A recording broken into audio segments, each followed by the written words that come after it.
Good morning everyone. मातृभाषा channel में आपका स्वागत है। मैं बबीता डिमरी। हम शुरू करने जा रहे हैं हिंदी व्याकरण का क्रैश कोर्स, जिसमें हम हिंदी व्याकरण को बेसिक से हाई लेवल तक पढ़ेंगे। मानव सभ्यता के इतिहास पर एक दृष्टि डालें तो हम देखते हैं कि प्रारंभ में मानव को एक दूसरे के साथ संबंध जोड़ने के लिए कुछ अस्पष्ट ध्वनियों और संकेतों का प्रयोग करना पड़ता था, क्योंकि उनके पास एक भाषा नहीं थी। लेकिन इससे वो अपने मनोभावों को व्यक्त नहीं कर पा रहे थे। पूर्णतः वो अपने मनोभावों को दूसरों तक नहीं पहुंचा पा रहे थे। इसीलिए उन्हें आवश्यकता हुई भाषा की। यानी उन्हें क्या आवश्यकता हुई? एक भाषा की आवश्यकता हुई। अब आप देखते हैं कि इन्हीं अस्पष्ट जो ध्वनियाँ थी, उनसे ही उन्हें एक धीरे धीरे एक मानव को एक सार्थक शब्द मिलने लग गए और इन्हीं सार्थक शब्दों से वाक्य का प्रयोग होने लग गया और यही वाक्य आगे जाकर भाषा का रूप धारण कर लेते हैं। सेकंड पॉइंट देखते हैं, भाषा की व्युत्पत्ति। भाषा की जो व्युत्पत्ति है वो भास धातु से हुई है, जिसका अर्थ है बोलना। अर्थात हम क्या जानते हैं कि भाषा वह साधन है जिसे बोलकर या लिखकर हम अपनी बात कहते हैं और जिसे सुनकर या पढ़कर हम दूसरों की बात समझते हैं। अर्थात जब मानव सभ्यता का प्रारंभ हुआ तब हमारे पास कोई भी भाषा नहीं थी। हमारे पास बस कुछ क्या थी, मानव के पास अपने मनोभावों को व्यक्त करने के लिए कुछ ध्वनियाँ थी और कुछ संकेत थे। संकेत वो सिर हिला के हाथों से कर लेते थे और ध्वनियाँ वो अनुकरण से, जैसे किसी ने एक ध्वनि निकाली तो दूसरा उसी बात को समझने के लिए उसी ध्वनि का अनुकरण करता था। किंतु उन्हें इससे कई बार बहुत दिक्कतें आती थी। वो बिल्कुल भी एक दूसरे को कई बार अपनी बातें नहीं समझा पाते थे, तो इसीलिए उन्हें भाषा की आवश्यकता होने लग गई।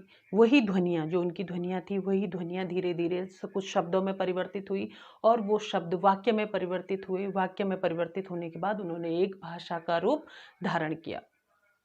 भाषा वह साधन है। क्या साधन है? भाषा एक साधन है जिसमें हम बोलकर या लिखकर अपने भाव को दूसरों को व्यक्त करते हैं और दूसरा भी अपने भाव को, उन्हीं भावों को जो उसने व्यक्त किया है, उसको पूर्ण तरह समझ पाता है। तो वही भाषा सार्थक भाषा कहलाती है। भाषा के रूप। भाषा के मुख्य दो रूप हैं। पहला मौखिक भाषा और दूसरा लिखित भाषा। मौखिक भाषा हम किसे कहेंगे? जिसमें हम मुख से यानी बोलकर अपने विचारों को प्रकट करते हैं, वो हमारी मौखिक भाषा कहलाती है। और जब हम लिखकर अपने मनोभावों को व्यक्त करते हैं, वो हमारी लिखित भाषा कहलाती है। चलिए आगे बढ़ते हैं। अब पढ़ते हैं नेक्स्ट टॉपिक, भाषा के अंग। विचारों और भावों की अभिव्यक्ति के लिए, किसी भी भाषा को समझने के लिए ध्वनि, वर्ण, शब्द और वाक्य की आवश्यकता होती है। यही भाषा के अंग कहलाते हैं, अर्थात इन्हीं के द्वारा भाषा पूर्ण होती है। तो आइए पढ़ते हैं। सबसे पहला, ध्वनि। मुख से निकलने वाली स्वतंत्र आवाज जो वर्णों का निर्माण करती है, ध्वनि कहलाती है। अर्थात मनुष्य के मुख से जो भी स्वतंत्र आवाज निकलती है, उन्हीं आवाजों से वर्णों का निर्माण होता है। वर्ण एक स्वतंत्र इकाई होती है।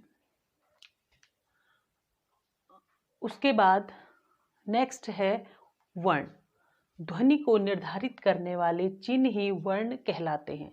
अर्थात जो ये स्वतंत्र आवाज है, जो ध्वनि है, वो जब कुछ चिन्हों को निर्धारित करते हैं, वही चिन्ह वर्ण कहलाते हैं। जैसे क, च, ट, त, प। ये सारे वर्ण जो हैं वो इस ध्वनि के बाद ही निर्धारित हुए हैं। नेक्स्ट है शब्द।